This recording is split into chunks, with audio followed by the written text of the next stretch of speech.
The Child Care Center is down near the Education Building, to the right of the Education Building. It is what's called an auxiliary, and so it must be self-supporting. And when we get to do that, we will have to do it with grants in order to get that done. The lower left, there is a building that's got some speckled green and yellow and some solid yellow. It's mixed use there. It's primarily a parking garage with some, lower left, yeah, there you go, with some office space. And parking is also an auxiliary, must be self-supporting, and the way in which we could get that done is refinancing certificates of participation. And that is the dominoes. If we take out parking lots, we will need to add parking garages. So our library is not in yellow. It is in effect above the science building. But what it has is a major renovation for a library of the 21st century. And we are excited about that, but it is not funded at all yet. It is yet to be funded. Then we have a small expansion of our Pedroso Center. So if you saw piles of dirt if you walked in from the northeast side. That and 3 new roofs on some of the new buildings all of those are being accomplished mostly through state funds, some reserve, and not on the map would be science lab renovations, and those have come primarily from grants and operating funds. Now with regard to residence halls at Northeastern will be financed through a nonprofit foundation who will engage a private partner to design, build, and manage residence halls with revenues beyond the break-even point returning to the university. And Vice President Ross is going to provide an overview of the project. The map identifies 2 locations. We have identified that for the possibility of housing about 10% of our student body. One of them is on the current 67 acres, and on that map, which is already out of date, it's at the bottom end on Foster Avenue, and will be instead located just south of the parking garage where the arrow is on the map. And the other one is on the Bryn Mawr block, the 3400 block. And the question I think always is, why did you choose that? So I want to review that quickly. We made a very conscious decision not to try to acquire private residences. The block is close to our current 67 acres. We do need one large area, and we already own one property on that block. And that block is located, it's the closest block to the university that is also in an economic redevelopment zone. So the possibility of putting some retail shops on the ground floor in addition to the housing is what our hope would be. So there are 8 properties on that block. We own one. We have conversations with the 7 other owners as early as 2009, and we purchased the auto clinic in 2013. In January 2014, we made official contacts with the 6 remaining property owners, and we also held a community meeting to present the Decade of Dreams the first time. In the spring of 2014, we had appraisals done and made official offers on the properties. Later that summer, the university did file for eminent domain to acquire those properties. Eminent domain, as you all do know, is a legal process whereby public institutions can acquire land for public use while paying fair market price as determined by official appraisals. The land is needed for Northeastern to develop residence halls to attract residential students and also to make the area more vibrant and safe to attract both commuter and residential students. Our plans are coming into focus.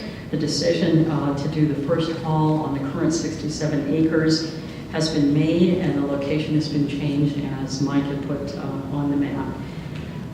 And that came from the recommendations of American Campus Community. They provided 4 or 5 possibilities. The original Foster location was one of our own staff a long time ago now. So, also in spring of 2014, we formed the Northeastern Neighborhood Network, and that has representatives from neighborhood organizations to stay connected. And we are aware of concerns around traffic and parking, noise, and population density. We would ask that everyone recognize that Northeastern Illinois University has been in this location for over 50 years and has served as an educational, economic, and cultural anchor in the Chicago metropolitan area since 1867. We will continue to support our neighborhood with green space and arts and culture and access to the Visit complex, daycare, community service projects, and university police patrolling the surrounding neighborhood beyond our very safe campus. And finally, Northeastern Illinois University is a member of the American Association of State Colleges and Universities, ASCU, the alphabet letters come together. And as is the tradition in our country and espoused by ASCU, state universities include in their mission the stewardship of place, the stewardship of our communities. And Northeastern takes seriously its role as a state university and as an anchor in its communities. We are arguably the largest economic engine in the neighboring area, and we do work to support the area and position our university for success in order to continue in that role. So that is a quick overview of projects in process and also projects that we don't quite know when they will come to fruition. And I'd like to turn it over to Vice President Frank Ross to discuss the student housing project. Thank you.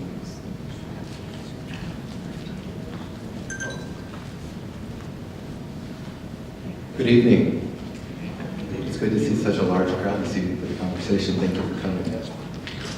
So I've been working with student housing for 20 years on a number of campuses. And on 2 of those campuses, I've had the opportunity to work with developing new housing.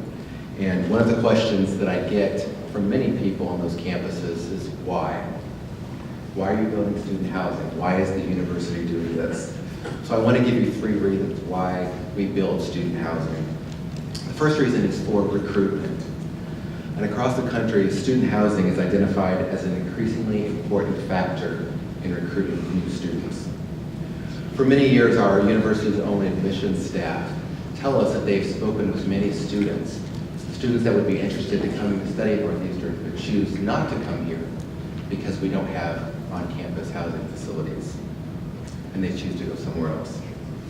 The development of student housing at Northeastern will allow us to offer that on-campus living experience for students who want it.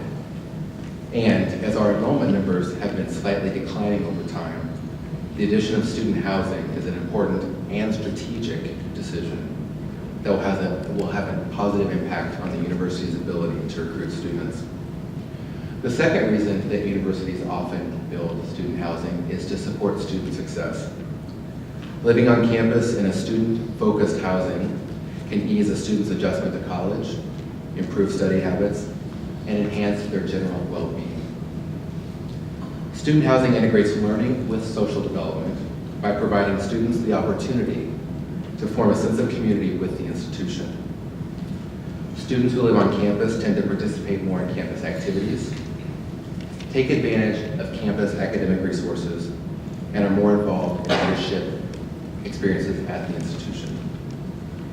And the third reason that colleges and universities build student housing is for retention. The research is very clear. From studies at universities and colleges across the country, it has been shown that students living on campus tend to earn better grades and have higher retention rates when compared to their peers that live off campus. So the development of student housing at Northeastern is an important and strategic decision that will positively impact our ability as a university to recruit students, help them be successful, which will result in greater student retention. The university has taken a measured approach to the development of our student housing project. And as you have already heard from President Haas, the development of student housing at Northeastern was established as a priority in our university's strategic planning process.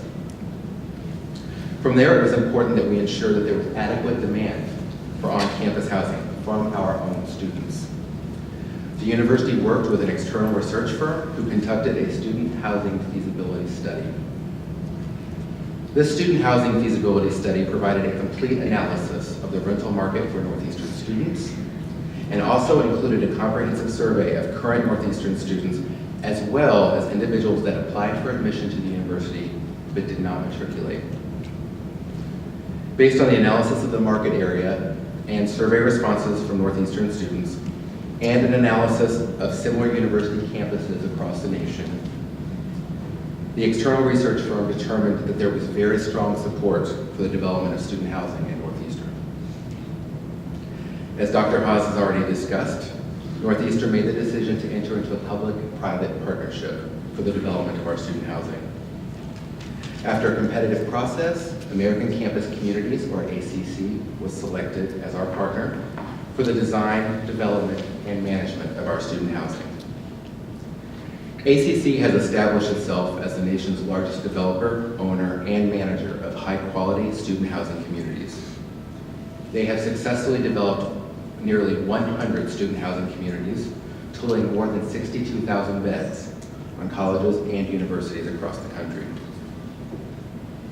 In addition to their work developing student housing at other Illinois universities, including Illinois State and Northern, they have great experience developing first-time campus housing for diverse students at other urban colleges and universities across the country, similar to Northeastern. ACC and Northeastern are making great progress in the design and development of phase 1 of our student housing project. Our residence hall will be 6 stories tall and will include 440 beds. Students will be able to choose between single or double occupancy units, all of which will include bathrooms, a living space, and a kitchen. Our residence halls will include many amenities for students, including laundry facilities on every floor, lounges, a game room, a fitness center, and private study rooms on every floor. We are very excited that the construction of phase 1 will begin this summer, and our residence hall will open for students in August of 2016. Thank you.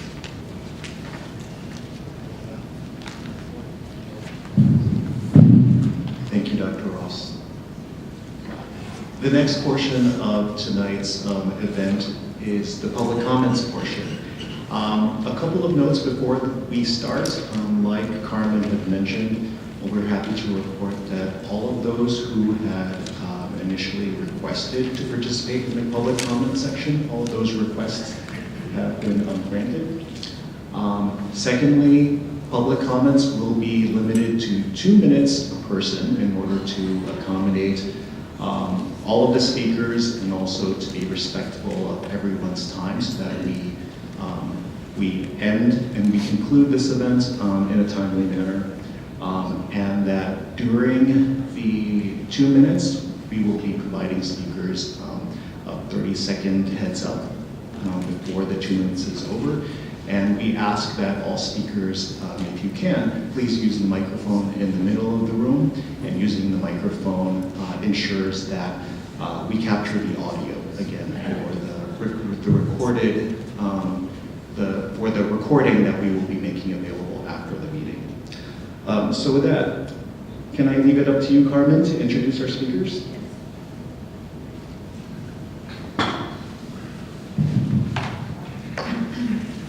First speaker that we have this evening is Garrick Vile. Did I say it correctly? Okay. And Garrick's a property owner.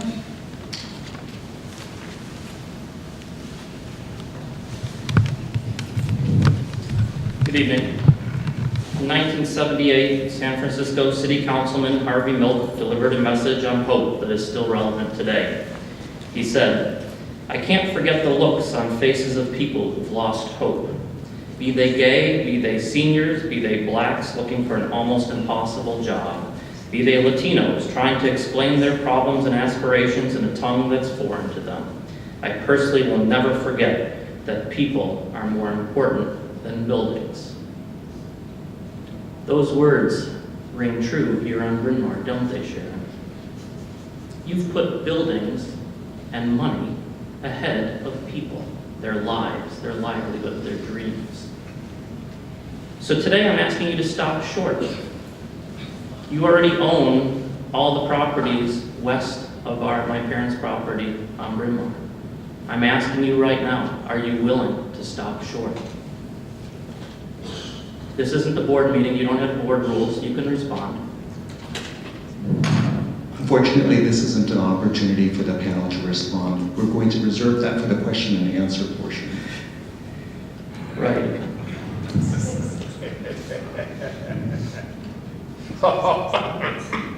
I'm sorry that those rules were not made known before we started.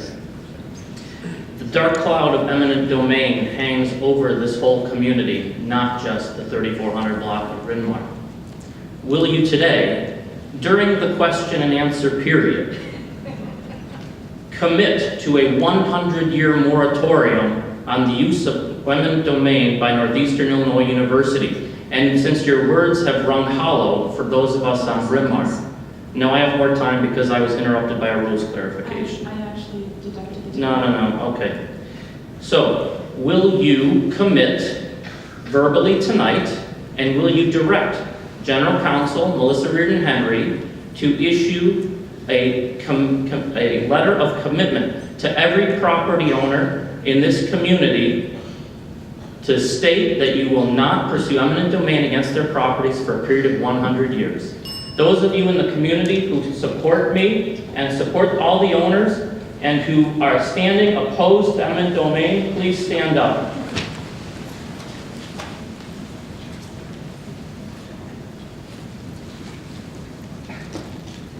Now, I'm not going to count, but I think we have about 80 or 85% of your audience here standing opposed to your actions on Bryn Mawr.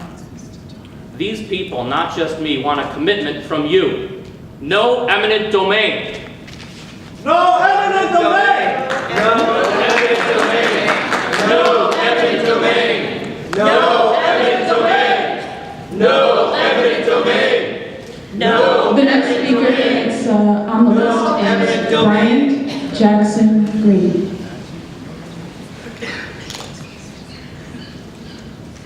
Is Bryant here? Bryant Jackson Green? Okay, I'll hold his name to the end. If the next person wants to come up, Gary Goldblatt.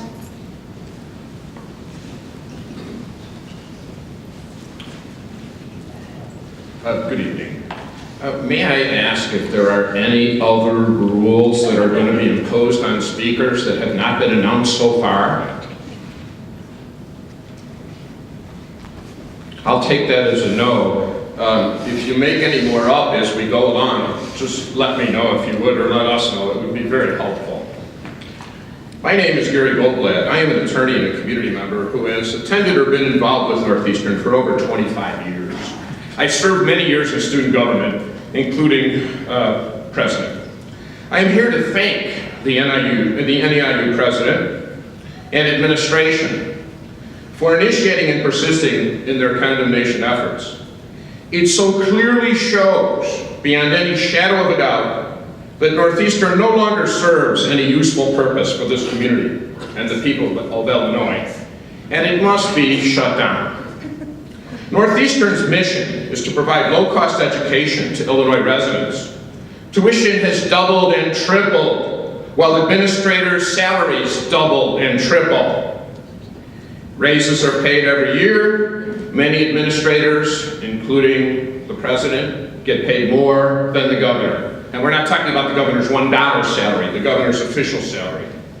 These administrators have failed in their mission and deserve to be fired for that reason alone. Administrators' jobs are to allocate resources to accomplish the mission of the institution, but they raise their salaries and cancel required courses because there is no money. Enrollment declines. Again, they have utterly failed in their jobs. The condemnation effort is to serve the administrators' need for more revenue, in part for salary increases. This is not the mission of the university. The condemnation effort seeks to serve non-resident students, those from across the nation, as Dr. Ross pointed out. 30 seconds, thank you. This is not the mission of the university. Again, the administration has failed in their job. Straight F's mean getting kicked out of school, but at Northeastern, failure is rewarded. How many administrators get raises from your tax dollars after they successfully put children out of their homes or closed a family business? Do the administrators gather to congratulate each other every time another family is evicted? You're at 2 minutes. I know you can't answer that question. Thank you. Thank you. Not necessarily a rule, but a friendly reminder, those who have cell phones, you may want to lower the sound or turn them up. The next person on the list is Christina Walsh, the Director of Activism and Coalitions with the Institute for Justice in Virginia. Thank you. Thank you for the opportunity to speak today. I'm here representing the Institute for Justice, a national public interest law firm dedicated to fighting for private property rights nationwide. We are here today to stand in support of the West Bryn Mawr Avenue property and business owners against NEIU's attempted land grab. And that is exactly what this is, a bold-faced land grab. The government's power of eminent domain is only supposed to be used when it is necessary to accomplish a public use. Otherwise, nobody's property is safe. Over half of NEIU's property is not developed. The current land holdings can accommodate this expansion. The school is sending a message loud and clear to the surrounding community that it is not a good neighbor. If the West Bryn Mawr Avenue properties can be condemned for an elusive expansion, whose homes and businesses will be next? It is sending a message loud and clear to its students that NEIU is a bully, that it does not follow its own mission of preparing a diverse community of students for leadership and service in our region. Strong-arming and destroying the businesses and livelihoods of hardworking entrepreneurs and immigrant families and steamrolling over their rights is not an example of good leadership nor of service to your region. And it is sending a message to alumni that they should be ashamed of their school. These condemnations will not only hurt this community, it will cripple at least 16 families and destroy NEIU's reputation among its students, faculty, and alumni. We stand in solidarity with the property and business owners, neighbors, students, faculty, and a broad-based coalition of organizations, including the Illinois Policy Institute, the National Federation of Independent Business, and the North Chicago Chamber of Commerce, in opposition to these condemnations. We demand that the school abandon these efforts and focus on real alternatives that are beneficial to the university and the surrounding community. We are confident that NEIU can accomplish its goals without destroying the livelihoods of long-standing home and business owners. Thank you. Thank you.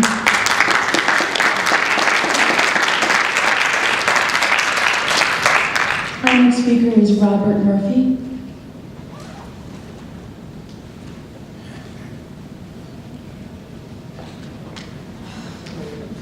Thank you. Thank you, Hollywood North Park, for helping set this up, and for NEIU Neighbors Network for setting up this forum. I'm coming here today, my name is Robert Murphy, and I'm here tonight to speak in support of NEIU Neighbors. Support for community input, support for community voice, support for a transparent process, and support where there should be clear goals where what's going to happen will benefit both. I believe that the goals here in whatever expansion that Northeastern needs to do to make itself a healthy institution should be to the greatest effect of the neighborhood with the least effect on dislocation of the neighbors. When I look around and see all the people that have shown up, what I see really is that there's a community that wants to be engaged, a community that wants to be involved. And I think it's really a shame that Northeastern has really lost this opportunity to engage the neighborhood ahead of what's happening, and instead has a process now at the end where all that people can do is basically voice their frustration. It's already long too far gone for people to actually have a real input, and I think that's part of what the neighborhood is very frustrated with. I think it's very instructive that in your comments, President Haas, that you said there's a hope that on Bryn Mawr, when you put those new dorms in, that there might be commercial on the first floor. Well, I believe that what people are expecting, if there is to be any sort of redevelopment of this neighborhood, is that there would be commercial and that it would be to the benefit. But there are no guarantees, apparently, that that's actually going to happen. So what is the process here? How come people aren't more involved? Why isn't this more open? This is what I think is really a problem here. I want to say that the owners, and in support of what the Institute for Justice said, that this is a process, eminent domain, which is the last possible resort, and it doesn't seem like the university actually had gotten to that point. Thank you very much.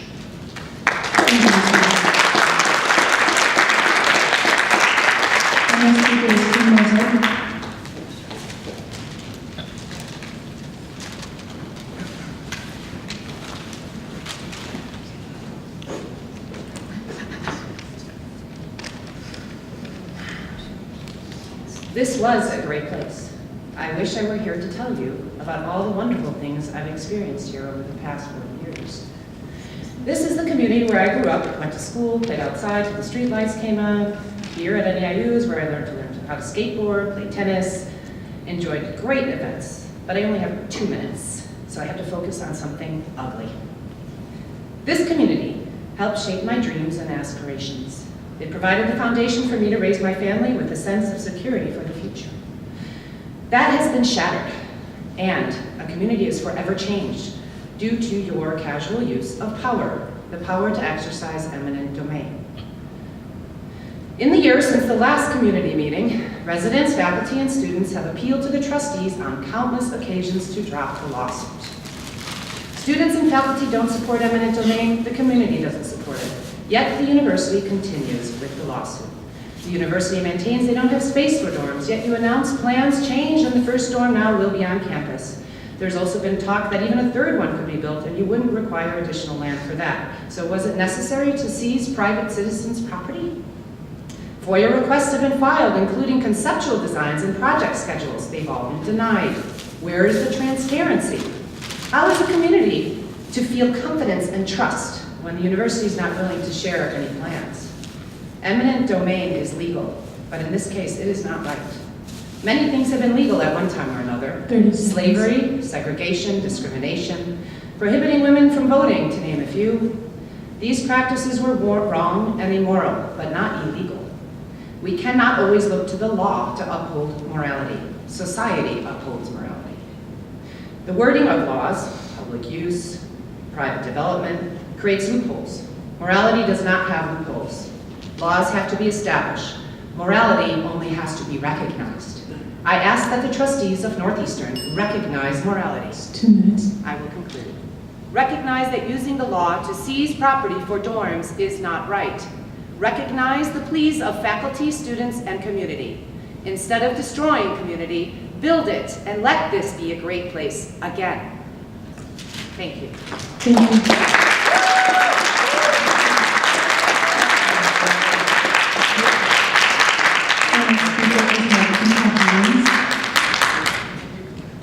Is it really necessary to turn the microphone off for 2 minutes? That seems really unnecessary. It's another rule that they just imposed. Very rude. You should know better than that.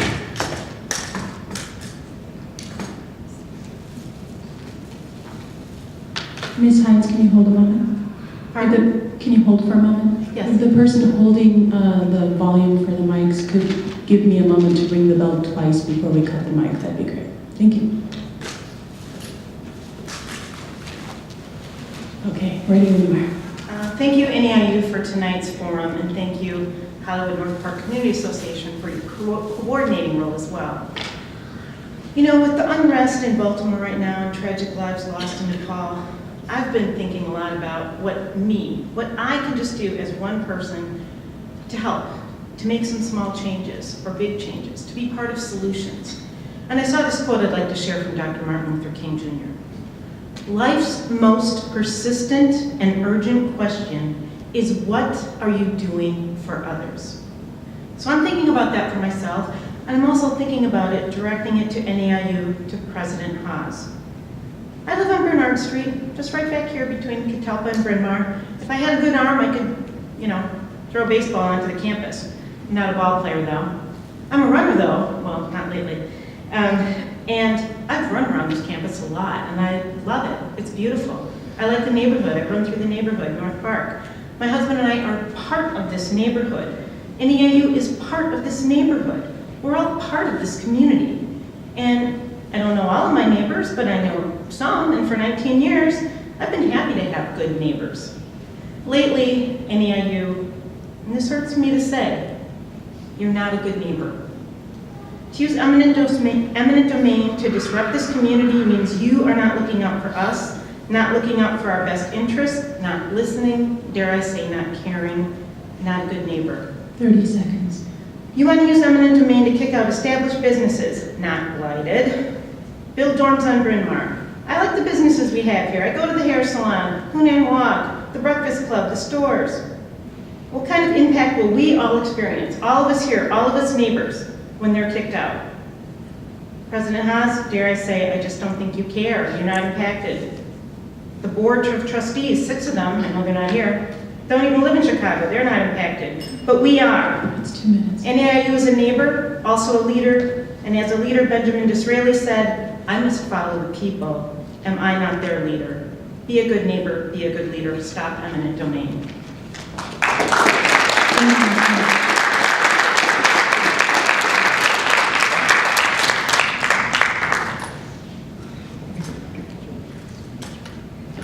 Our next speaker is Greg Bedell. Good evening. Thank you for giving me the opportunity to speak tonight. And my name is Greg Bedell. I'm an attorney with a practice in Chicago, but I was a candidate in this past election for state representative in the district that encompasses this campus. And I've been asked to give a few comments about the legal aspects of how we got into this morass today. Ladies and gentlemen, even the greatest of human institutions are fallible. People make mistakes. And the United States Supreme Court made a very big mistake in the case of Hilo versus the City of London. In that case, Justice Stevens read the plain words public use in the Fifth Amendment and concluded that today it really means public benefit, which opened up a whole host of new possibilities. Now what is called the taking clause of the Fifth Amendment reads, nor shall private property be taken for public benefit, not public use anymore, without just compensation. So now eminent domain allows the government to take by the force of law private property, not just for roads, not just for airports, not just for parks, but for economic development. Something you made very clear, President Haas, in many of your presentations, and you suggested it tonight as well. What are the limits on that?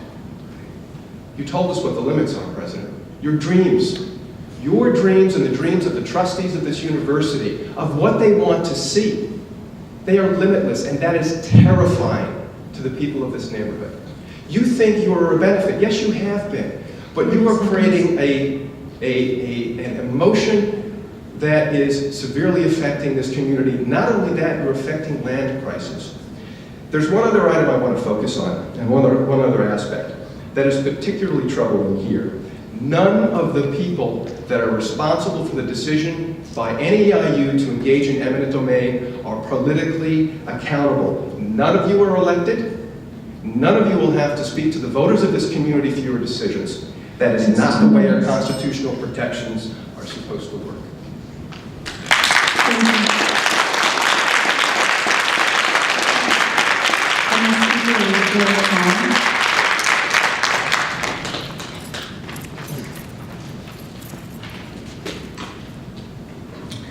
Thank you. My name is Bill Tong. I'm here to tell you how my family's story represented our version of the American dream, whose legacy faces destruction by the eminent domain seizure by my alma mater, NEIU. My family has lived and worked in this neighborhood since 1947. I am the American-born son, grandson, and great-grandson of Chinese immigrants. My great-grandfather worked in a Chinese restaurant in the South Loop from 1906 to 1924, when my grandfather, Tan Sun Tong, arrived from China. At that time in history, there was a law called the Chinese Exclusion Act, which legally prevented them from ever becoming citizens. My grandfather got drafted in the U.S. Army in World War II in 1941. Being literate in Chinese and English, Grandpa soon realized that being a GI provided him a path to citizenship that was not otherwise possible. It allowed him to bring his family over from China after a 14-year separation. It allowed him to open and run his own business. In 1947, at 3336 West Bryn Mawr, Grandpa, Grandma, my mother, my father, Jerry Tong, and my Aunt Ilana bought and operated the Lee, a Chinese takeout restaurant. They commuted 20 miles every day from Chinatown, worked 10 and 11-hour days, 363 days a year for 7 long years, which allowed them to build a new and larger restaurant at 3411 West Bryn Mawr. And this is what the university wants to take. It was called Tong's Tea Garden.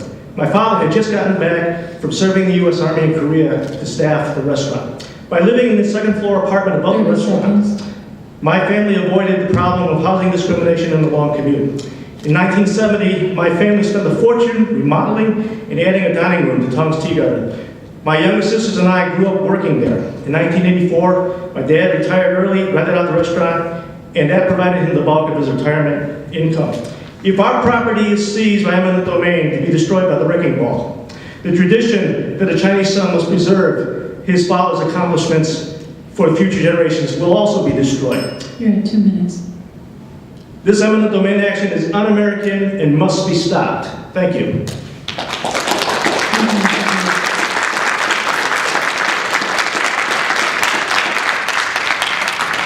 The next speaker is Vicki Pierre.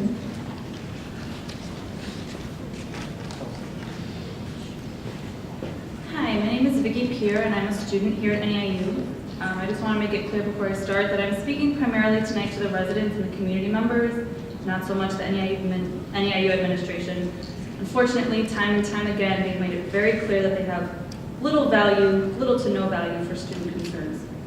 I want all of you residents to know that students are opposed to this. I want you to know that we don't support eminent domain and the construction of off-campus residence halls. Students, faculty, alumni, residents, property owners, and business owners oppose what NEIU has been doing. And yet a few top administrators expect us to sit back while they destroy our communities, they cancel our classes, they raise our tuition, they spend our tuition, and they act with zero regard for our concerns. Last fall, hundreds and hundreds of NEIU students signed letters saying that they oppose eminent domain because it's a misuse of our tuition dollars and it goes against the university's mission and vision. NEIU has released the plans for the first residence hall. Why can't we build the second residence hall along Foster? Ms. Haas, earlier today you said that we need a large area. That's a large area. We have a baseball field. We don't have a baseball team. We have a tennis court. We don't have a tennis team. You say that we want the property owners, you say that you want a green space. I'm pretty sure that all of the property owners don't care about a green space. They want their homes, their businesses, their lifelong legacies. I'm graduating next week, summa cum laude, and as much as I have loved every single class that I've taken here at NEIU, I'm embarrassed of the direction that the NEIU administrators are taking. NEIU thrives at being a special type of school that serves and prioritizes a very particular type of student, a non-traditional student just like me. NEIU students want NEIU administrators to stop pursuing eminent domain. Focus on us, not some imaginary future students. Thank you. Thank you.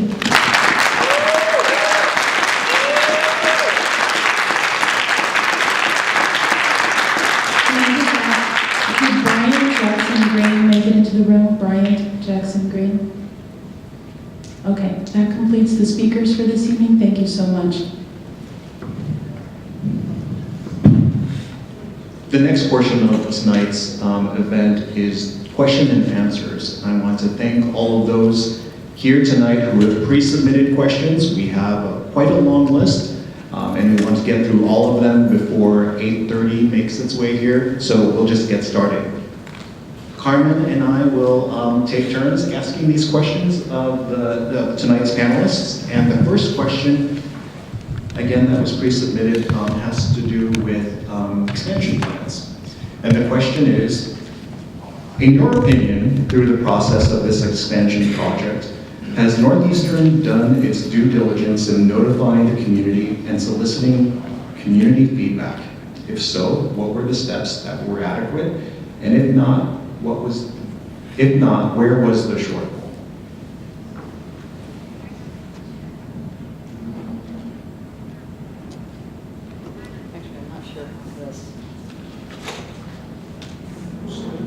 Talk here. Is it working now? Am I close enough? Okay, thank you for that question. Can't hear you. Can we say who submitted that question? Does the questioner have an objection? No, that was submitted by Dale, a neighbor. Wait, Dale.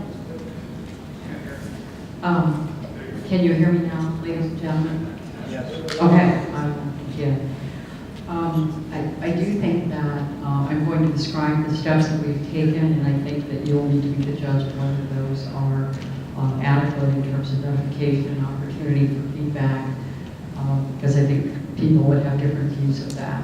But all of our work in terms of planning has been public, beginning with our strategic plan in 2008, and we have a component that says add a residential life component consistent with the mission of the University. Over 600 people participated in that, including students, faculty, staff, alumni, and community members. Preliminary housing feasibility studies were enacted to determine whether to pursue this. We also visited student housing at other universities and explored mechanisms for development. All of that is public knowledge as well. We identified a university officer to develop and respond to the community on a variety of topics. That is currently Mike Dizon, our Chief Communications Officer. We did hold the community meeting last January to present to the community, having presented first to the university community with regard to our plans. We established the Northeastern Neighborhood Network last year. It's been mentioned already. We have created a new website, neiu.edu/neighbors, to keep our communities apprised of the new developments and announcements, online archive, frequently asked questions, and so forth, and there is a feedback mechanism within that as well. We also began circulating a monthly e-newsletter earlier this year for those who prefer to have that by email. The university sends a representative to attend the bi-monthly meetings of the Hollywood North Park Community Association and other community organizations to answer questions, provide information as necessary. And community input has resulted in reducing the anticipated number of students in the rest hall that is designed for Bryn Mawr, or is slated for, it's not been designed, and increasing the numbers for the other residence hall. We have also indicated we will be doing a traffic and parking study. We have solicited input on what the questions would be from our neighbors. And that is what we have been doing up to this moment, including the gathering tonight that was suggested by the Northeastern Neighborhood Network.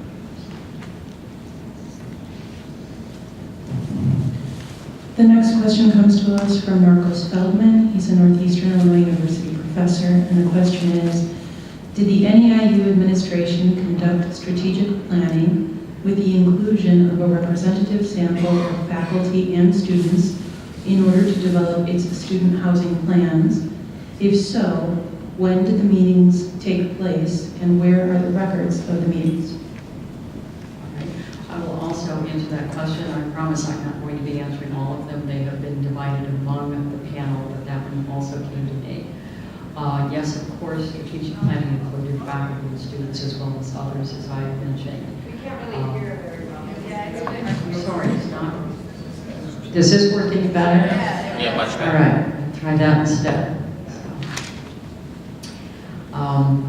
I think I've already mentioned in preparation for launching our housing, we commissioned the preliminary market usability study, sent a team to visit other universities, studied mechanisms, joined the Association of College and University Housing Officers. Our point in the strategic plan that I just quoted a moment ago was reviewed in the spring of 2014 with the university community, with a resolution of support from the Faculty Senate, a detailed discussion with the Student Government Association. It was also addressed in meetings with the administrative team, the University Planning and Budget Council, the Alumni Advisory Board, the Foundation Board, and of course the Board of Trustees. Also included were things like the State of the University addresses, electronic communications on updates and progress. The records and minutes of all of these things are available in the public Northeastern's materials. The next question also comes from NEIU Professor Marcos Feldman. How will NEIU compensate the small business tenants who will be displaced from their current places of business along Bryn Mawr if NEIU prevails against the property owners in court? And this question is mine. The university will pay relocation expenses as stipulated in the Federal Uniform Relocation Assistance Act and in accordance with the state eminent domain statute. We have engaged a professional relocation specialist to assist tenants, and she has contacted each tenant of the affected properties and offered to share her considerable experience, expertise, and resources. I'm sorry, could you repeat for me? The way this works is the university pays for the relocation of the property owner and the tenant? Correct. Good, thank you. That's an inaccuracy. Okay.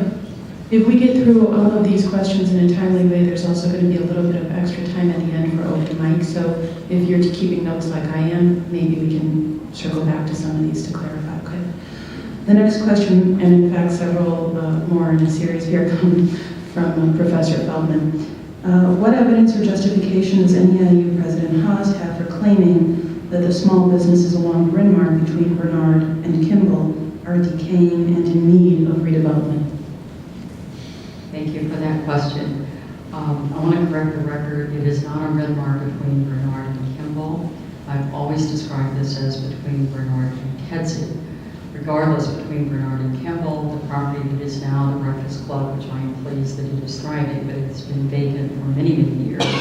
And the ground floor space in that same building on Kimball remains vacant. But if one walks those 5 blocks, you will see many vacant storefronts.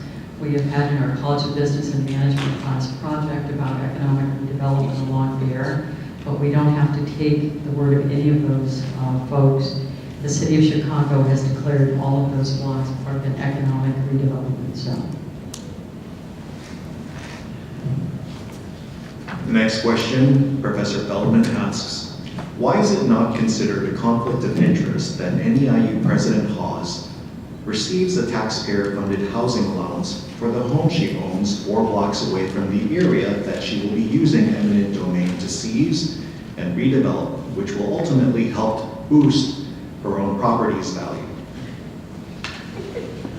Okay, I'm taking this question. My mic definitely works here. I'm the university's ethics officer, and I want to point out 2 things before I answer this question. The first is that I don't report directly to President Haas, and the second is that I am required to independently investigate any ethics issues by virtue of the state ethics office. So I'm required to independently investigate an ethics situation involving any employee of the university, including anyone on this panel.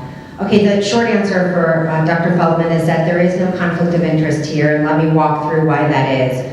The first is it's a pretty common practice for university presidents, not just in Illinois, but throughout the United States, to get a housing allowance. And President Haas' housing allowance is in the normal range. The more complicated question is the property value question, so let me take a little more time to explain that analysis. The law that we're working with, the ethics law we're working under, is the State Official and Employees Ethics Act. This is what covers conflicts of interest. So a conflict of interest basically occurs when there is a conflict between that interest of a state employee and the interest of the state. So what happens in this case is that the conflict has to be disclosed and adequately managed. So basically, if there's an ethics violation here, it turns on whether President Haas' personal interests have driven her decision-making in eminent domain. So in other words, has President Haas moved ahead with the eminent domain process in order to benefit her personally by potentially increasing the property value of her house in several years? The question is not, does she benefit indirectly? And even if this were the question, the benefit is frankly speculative at this point. So first, the first important point is that the president isn't acting on her own here. She's acting under the authority of the Board of Trustees, and the Board of Trustees has requested, passed, and supported these motions regarding housing on Bryn Mawr. So she hasn't moved ahead with this plan on her own. And the second is that there's no evidence that her decision is primarily motivated by the idea that her housing value might rise in a few years, which is remains to be seen. So the answer to Dr. Feldman's question, and I have reviewed it carefully and honestly, is that there is no conflict of interest. Thanks. Okay, the next question is categorized as dormitories, so we'll have several in this series. The first is from Jewel Klein, an area resident. With Northeastern Illinois University's enrollment, I just figured out why everything's blurry, hold on. With Northeastern Illinois University's enrollment having declined, why does the university want to build dormitories?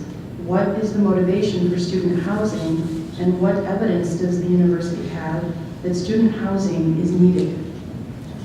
I'll take that question. I addressed that in my opening remarks, so I'll just recap. As Dr. Haas mentioned earlier this evening, the initial desire to build residence halls at Northeastern stems from the work of Northeastern students, staff, faculty, administrators, alumni, and community members who develop the university's strategic plan. As I also mentioned earlier, there is significant evidence from colleges and universities across the country suggesting that residence halls have a positive impact on the ability to recruit and retain students. In fact, our partner, ACC, has great experience with urban colleges and universities, similar to Northeastern, in developing first-time student housing that has resulted in higher enrollment. So to respond directly to this question, are universities declining enrollment? And the desire to positively impact recruitment and retention is a strong motivator for the development of our residence halls. The next question also comes from Professor Feldman. Why is NEIU seeking to recruit relatively wealthier students who can afford to live in student housing instead of investing more in retaining and recruiting our current, mostly non-traditional students? Okay, I'll respond to that one as well. There are no efforts in place to change the type of students that we recruit to Northeastern. Our university maintains its strong commitment to excellence, access to opportunity, and diversity.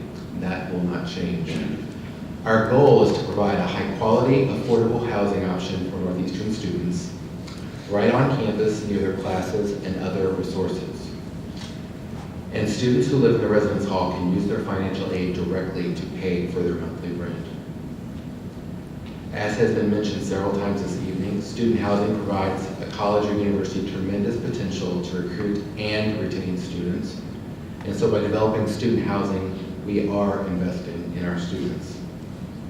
When it comes to recruiting and retaining students, we should not take a bifurcated approach, recruiting this group of students or recruiting that group of students, or retaining this group of students or that group of students. Instead, the university should continue its good work to retain all students. And this requires many different strategies. Student housing is one of those strategies that has been proven to be successful in retaining students.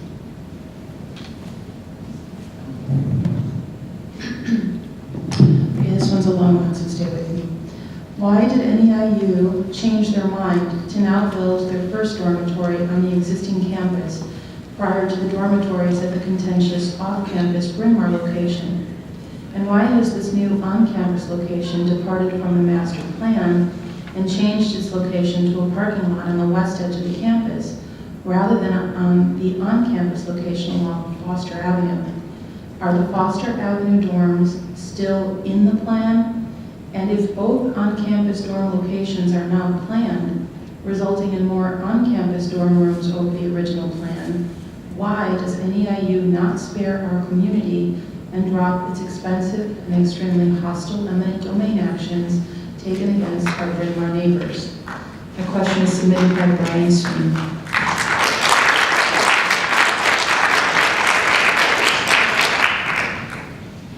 Thank you. The reason Shame on eminent domain. Shame on eminent domain. Shame on eminent domain. Shame on eminent domain. Shame on eminent domain. Shame on eminent domain.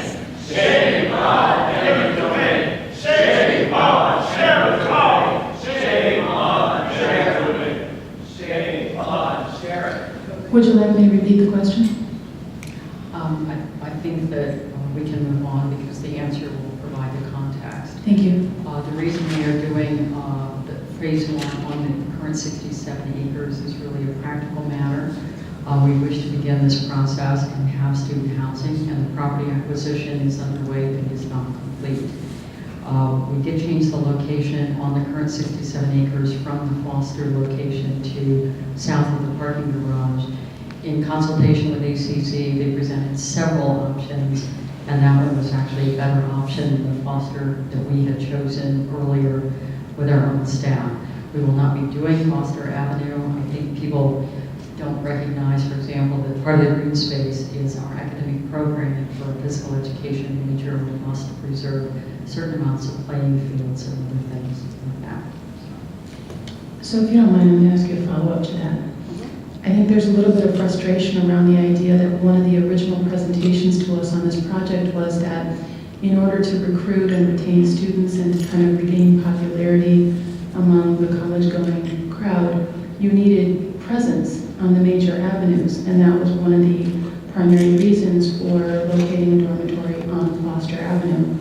If the university's space can handle that interior dorm that you now have planned, and that doesn't in any way take away from that Foster side, it is a little difficult to understand why Bryn Mawr is preferable to Foster. Can you elaborate on that? Well, I think first of all, Bryn Mawr is preferable to Foster because the university's identity is more anchored in Bryn Mawr. Secondly, I think the economic redevelopment question, that zone is on Bryn Mawr, that zone is not on Foster. And I think thirdly, there's a question coming later around parking and parking spaces, and as we take out some parking spaces, which was not the original plan, we may have to use the edge of Foster to put back some of the parking spaces. Thank you. Thank you. This next question was submitted by NEIU student Vicky Beard. Instead of continuing the pursuit for off-campus land via eminent domain, why didn't NEIU add a few more levels onto the L-shaped residence hall they are about to build? The cost per square foot of construction increases substantially with building height after decreasing for the first 3 to 5 floors.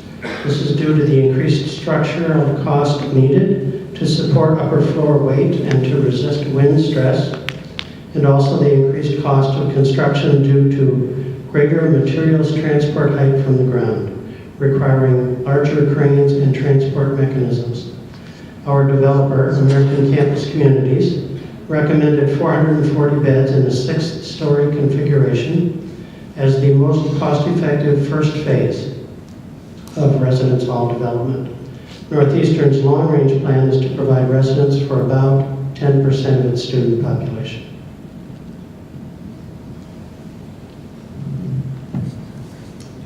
This is a question from someone who identifies as Renyad.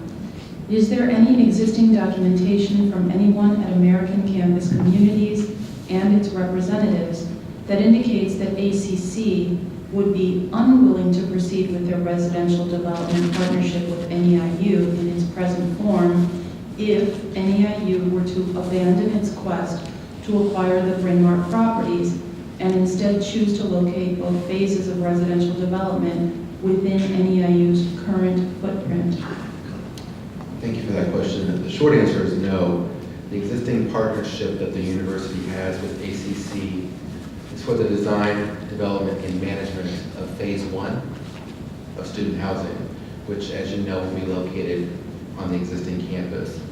To date, our efforts with ACC have been devoted to planning for the first phase of student housing only.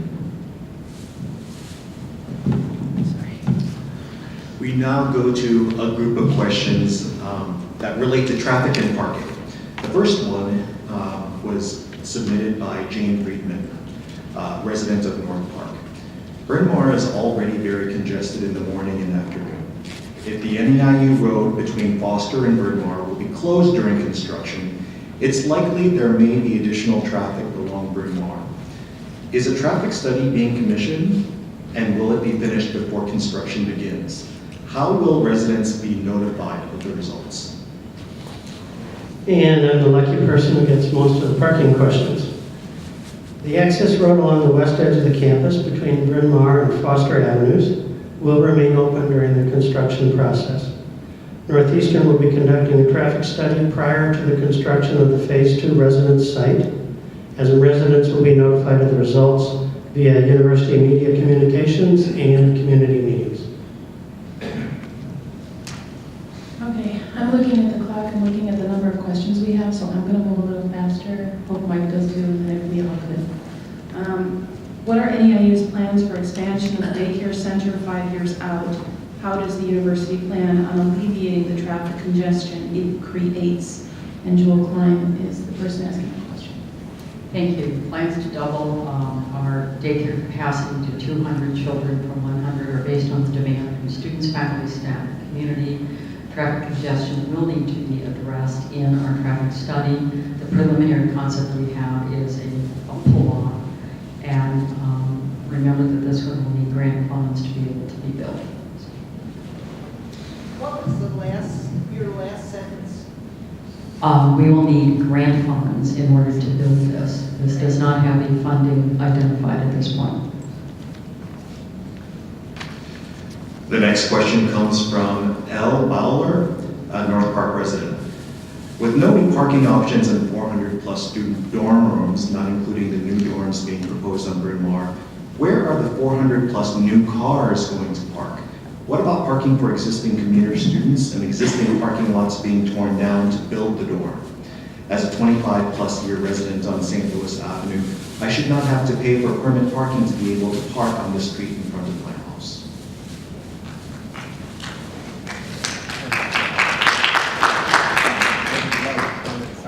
There are 2,748 parking spaces at the main campus, and during peak parking periods, less than 75% of those spaces are occupied.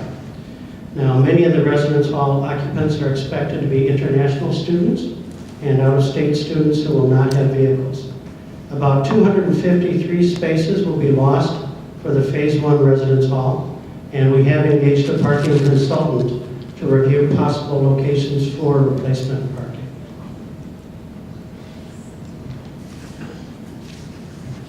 This question comes from Judy Simpson. There's much debate on whether or not the current parking lots and garage are well utilized, let alone full. Can you, with a diagram, tell us the capacity, current volumes, and current fees and costs for each parking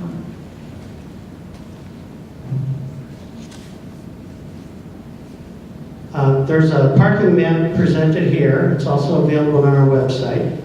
And a list of parking area capacities and rates will be provided along with the summary of this meeting. The parking lots and the parking garage together have a vacancy rate of more than 25% during peak parking periods. Much of that capacity has been in Lot L, which is towards the southwest corner of the campus. However, the location of the new education building, planned for completion in January 2018, will make parking lot L more attractive and perhaps free some capacity closer to Bryn Mawr Avenue. The next traffic and parking question also comes from Judy Simpson. I've heard there are state laws that dictate parking fees at NEIU. What are they? Can they be changed if unreasonably restricting? How could you make parking on campus more attractive so more students would opt to park on NEIU property than on the street? Northeastern is required by state statutes to cover all costs of parking via parking fees charged to faculty, staff, students, and visitors. This includes the cost of construction, maintenance, snow plowing, and all operations. We're not allowed to use state appropriations or tuition revenues to cover parking expenses. The bond financing used for construction of the parking facility also requires recovery of adequate revenues to pay the cost of that debt for construction costs.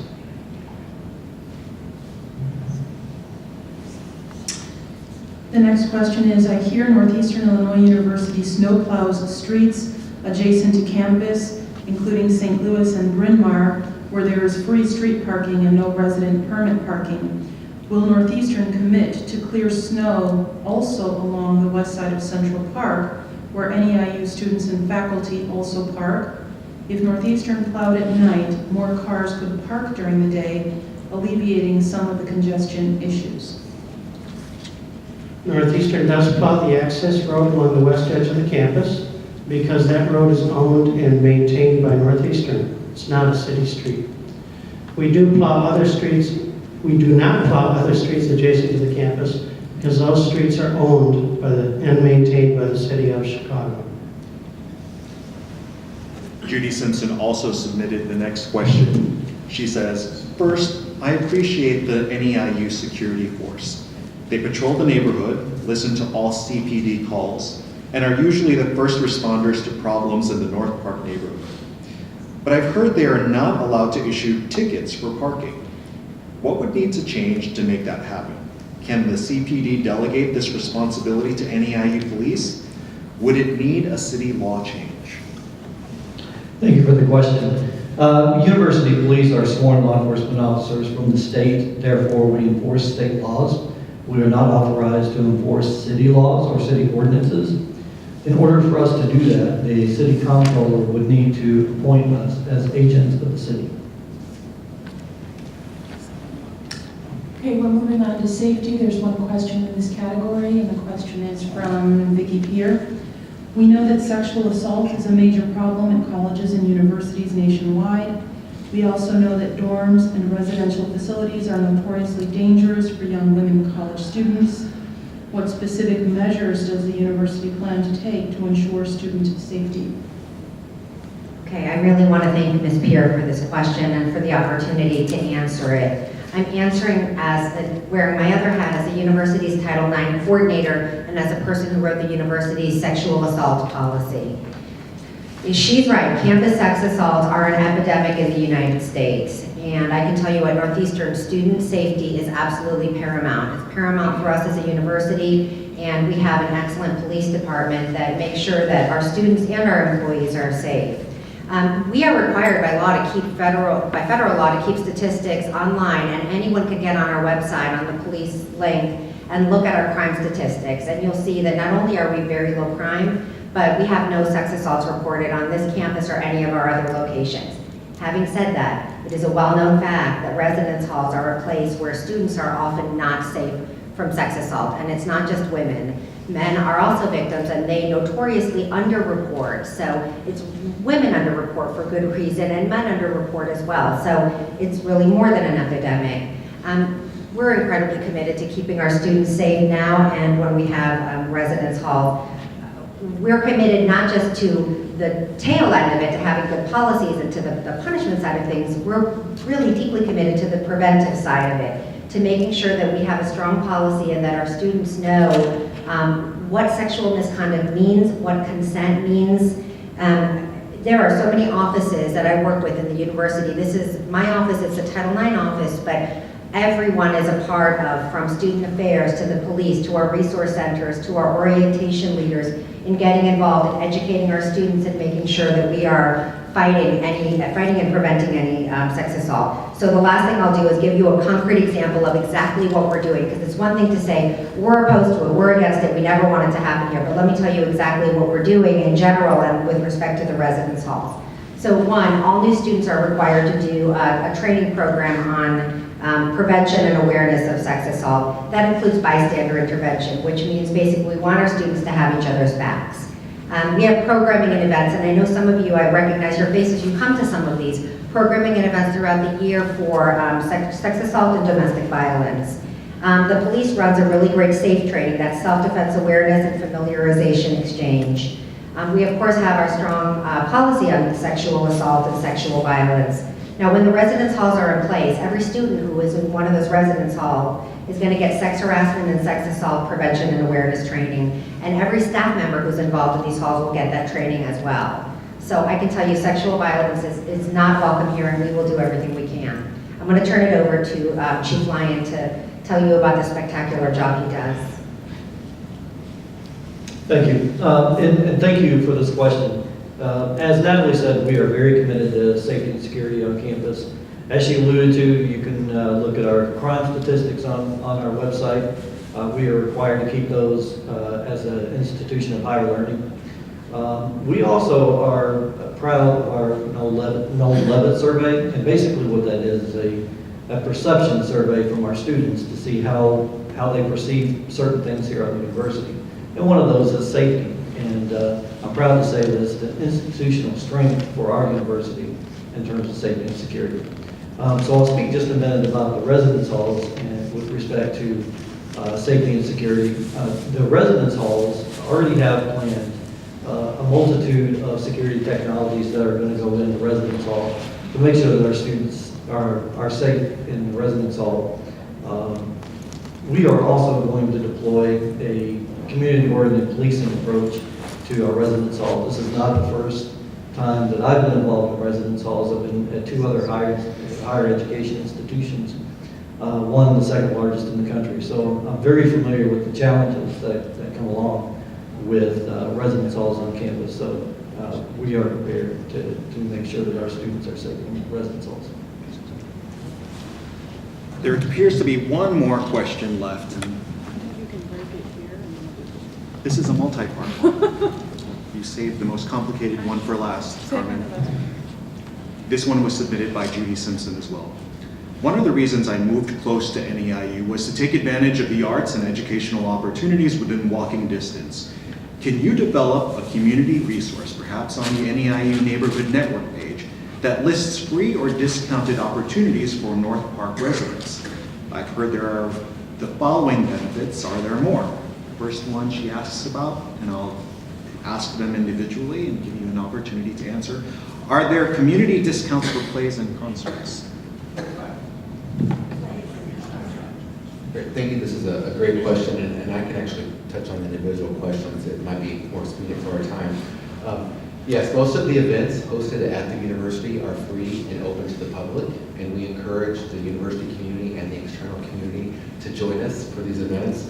If you're interested in finding out more about our events, if you go to the university's homepage, NEIU.edu, on the news section of the website, you'll find a listing of all the activities on campus. The first specific question asks about community discounts for plays and concerts. For many performances at the university, there is one general fee for attendees, and occasionally we do offer discounted rates for our students. You'll find that our events are very reasonable compared to other arts events downtown Chicago. Our neighbors can sign up for what we call our blue and gold membership, and this is a $30 membership which allows you a discount of between 10 and 20% off of tickets for every performance, so it's definitely a good value. If you're interested in learning more about the blue and gold membership program, again, there's information on our website under the alumni tab. And you can also, if you're close and want to visit the alumni office in person, they can help sign you up for that there. But can't you also access resources at the library if we have that number, that blue and gold? That's actually one of the questions. Thank you. The second component of this question asks about are the university chorus and orchestra open to community member participation? Another good question. Our chorus and orchestra are primarily geared towards our students and faculty, and many of these are credit-bearing opportunities. However, the university opera production in the past has been open to members of the community for participation, and we understand from our friends in the music department that will continue. The third segment of this question asks about the Community Listeners Program and asks if we can expand the program and better publicize this neighborhood benefit. Our Community Listeners Program has evolved into a new program that launched earlier this year, and it's called the CAPE program. And CAPE is an acronym that stands for Community and Professional Education, CAPE. CAPE has a very modest cost. However, you can find more information on the CAPE program on our website, neiu.edu/CAPE, C-A-P-E. The next segment of this question asks about library access. Thank you. Do we have library access as community members, and can I use computers there? Sorry. Absolutely, the neighbors are welcome to enjoy the library and the computers absolutely free of charge. If you want to check out books and not a student, again, you need to purchase the $30 blue and gold membership from our alumni office. So access to the library is free of charge to the community. You can use the computers free of charge as well. But for you to be able to check out books, you need to have the blue and gold membership. Frank, can I just ask you quickly as a part of that, if you're a student but not an NEIU student, so for instance our neighborhood high school students who have to do research papers, does that count or do they need the membership too? That's a good question. I don't know. They do need the membership. Okay, thank you. And the final segment to this question asks about our recreation facilities, specifically being able to take a class, use the swimming pool, or the racquetball court. And yes, many community members take advantage of our physical education building. We do offer day passes if you want to come and just try it out once. That's $10 for the entire day. And we offer those at the front desk. If you're interested in extended memberships to be able to work out a couple times a week, you can talk to the folks at our front desk in the PE complex, and they can certainly set you up with that. I'd like to add that saying blue and gold membership does offer you a discount on the annual membership rate for the PE complex. I want to thank the panelists. I want to thank all of you, the speakers, Carmen, as well, for helping us stay on I track. asked a question. There are My question a was, few are you willing minutes to left issue a 100-year moratorium on no more eminent domain? You're wrapping up the session before my question. Excuse me, I'd like to, please help me make my point. I'd like to open this time to those who would like to ask questions. We have a little bit of time to accommodate some live questions that were not pre-submitted. And we ask those who would like to ask questions to please use the microphone for the purposes of those who would like to be part of this audio recording. So my question was previously I have a asked, which question is about a 100-year moratorium. Will you be issuing a 100-year moratorium? We're totally willing to accommodate the question. Do you mind just standing in line behind Jewel? As long as we all give each other a chance to talk, we'll be able to hear everyone. Jewel, please proceed with your question. Because we have limited time, I'll ask everybody to keep it brief. Thank you. You said that the university plows its streets because, or its roads because it owns them. But you can't assist the neighbors because you don't own the streets? I shovel my next door neighbor's walk when they're out of town. I mean, how is that being neighborly? There's no law that would prohibit the university from helping out in the neighborhood.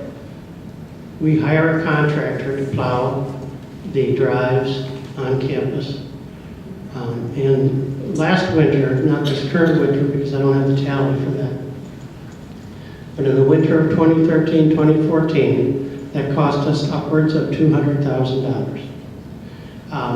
We can't pay that contractor to start plowing the city streets without considerable more expense. There are liability issues and so forth. I'm sorry that the city doesn't plow the streets as well as you would prefer. They don't plow the streets as well as I would prefer either. So, and I also snow blow my neighbor's property when they're gone for the weekend, so I know where you're coming from. Thank you. Thank you, Jewel. Gary. Could you put the Decade of Dreams diagram back up on the screen, please? Thank you. So Dr. House, you talked about the preservation of playing fields. Your own diagram for the Foster Avenue location has a dormitory, a baseball field, a football field / soccer field, and tennis courts. We already heard you don't have a tennis team or a baseball team. So when Carmen asked you the question about, neighbors are incredulous, your own diagram speaks to why we're incredulous. So number one, can you respond to that? And number two, can you respond to my prior question about, are you willing to issue a 100-year moratorium to all neighbors within a half-mile radius of this campus? Okay, let me regroup on the Foster properties. What I said is if we take out parking places for the newer location. Sorry, is this there? You've been cut off. Yeah, your 2 minutes are up. All right. Then we will likely have to replace some of those parking places, and that space may become part of that. So that was what I had said about that. With regard to a 100-year moratorium, it is not a realistic question or demand. How about a 50-year moratorium? I'm unable to meet it, and I'm unable to tie the university's hands into the future. My commitment is to house 10% of our student body, not more. It is to a single block on Bryn Mawr.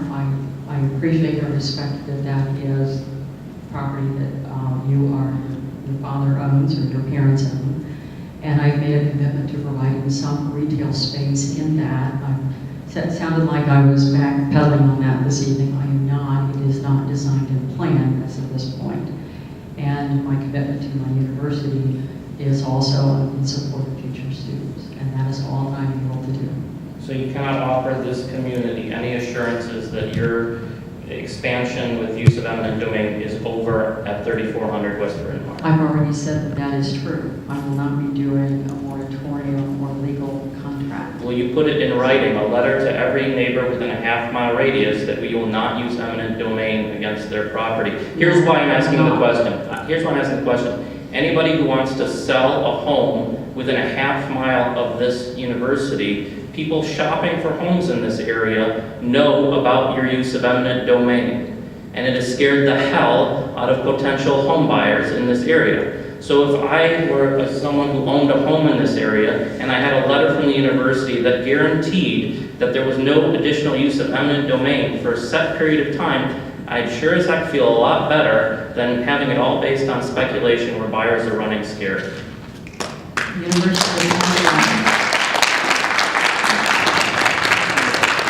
Is there anyone else who has any question? I took a couple notes, so I have two. Could you, do you think you could make your way to the mic? That'd be great. Take your time.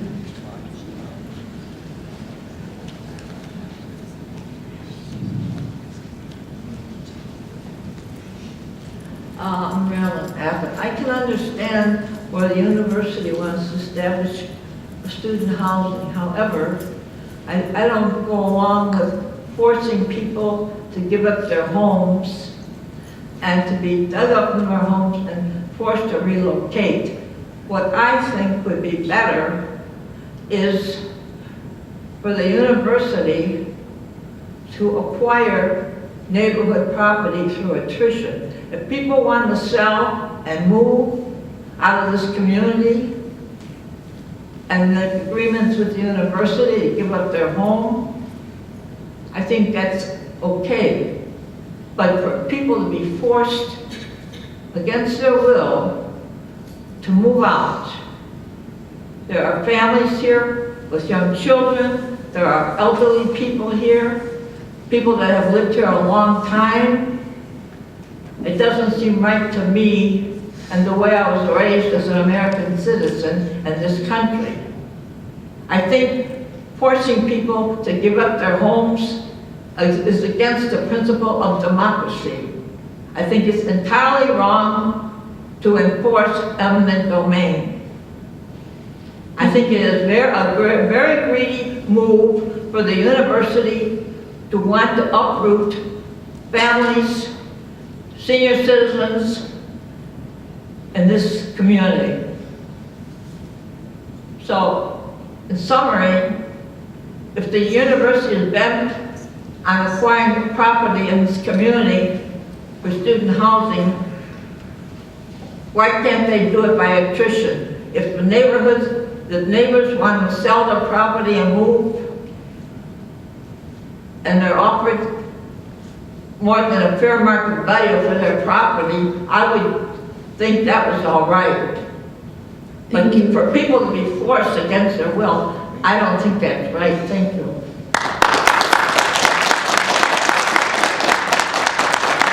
Dr. Haas, could you answer briefly whether or not the university reviewed the possibility of securing whatever land it needed without the use of eminent domain and without going after properties that were not for sale?